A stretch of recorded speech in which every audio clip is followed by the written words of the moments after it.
আপনার মোবাইলের যেখানে টাইমটি দেখায় ওখানে যদি আপনার নামটি লিখে নিতে চান টাইমের নিচে, তাহলে আপনাকে এর জন্য একটি সেটিং করতে হবে।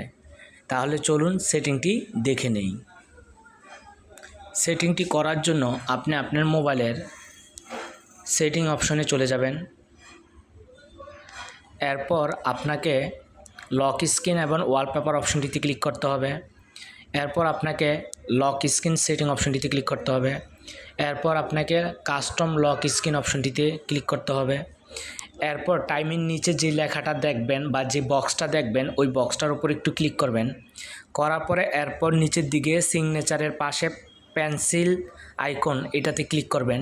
ক্লিক করার পরে আপনাকে একটা ডায়লগ বক্স আসবে, এখানে আপনার নামটি লিখে দিবেন। এরপর থেকে আপনার মোবাইলটি যখন আনলক থাকবে টাইমের